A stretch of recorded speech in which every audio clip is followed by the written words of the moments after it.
idée de Trump qui va pouvoir ramener, parce que c'est son idée, ramener les Iraniens. Il l'a dit dans son discours. Oui, s'ils veulent négocier avec moi, je suis pas. C'est méconnaître l'Iran à un point, ça me semble presque ridicule, parce que les Iraniens se sentent insultés. Enfin, ils ont respecté l'accord. Ils donnent du grain à moudre comme du haut dur en Iran. Donc, en plus, il faut arrêter, si vous voulez, la caricature de la politique. Moi, je suis pas là pour défendre l'Iran, comme je le dis, mais cette idée qu'ils envahissent la région, etc. Il faut voir pourquoi ils sont en Irak. Non, mais je veux dire, c'est pas aussi simple que ça. On n'a pas dit envahir. Hein. Non, mais derrière, ils sont en Syrie, ils sont massivement, et à travers les Hezbollah, c'est-à-dire un danger iranien en Syrie n'est pas une invasion. Non, mais je défends ça, mais du côté iranien, laisser la Syrie aux mains des groupes, ce qu'ils appellent takfiristes, comme l'État islamique et Al-Nusra, il faut voir ce que ça voulait dire pour eux, si vous voulez. En plus, la Syrie, c'était le seul allié arabe qu'ils ont dans la région, qui était leur allié pendant la guerre Iran-Irak.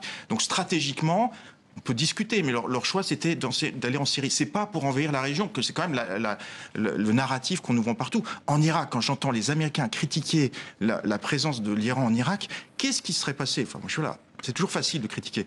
Quand, en l'été 2014, l'État islamique a déferlé dans le nord de l'Irak, qu'est-ce qui serait passé s'ils n'auraient été pas intervenus?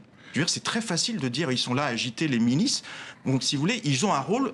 Moi, je considère, dans certains cas, ils ont un rôle plutôt stabilisateur dans la région. Non, mais ils sont là à agiter des milices pour rester et pour. Non, mais je vous pose ma question. Qu'est-ce qui serait passé s'ils n'avaient pas intervenu en Irak? Mais aujourd'hui, comment est-ce qu'on ne peut pas justifier, pour une fois, Israël, quand il se sent menacé par l'existence de positions militaires des Hezbollah et des Iraniens en Syrie qui peuvent parfaitement attaquer? C'est deux forces, une force politique et un État qui refuse de reconnaître le droit d'Israël d'exister. Comment est-ce qu'Israël ne peut pas se sentir menacé? On a critiqué Israël sur Gaza, mais sur la question syrienne et sur les attaques aux forces iraniennes en Syrie, les Israéliens ont quelques logiques Je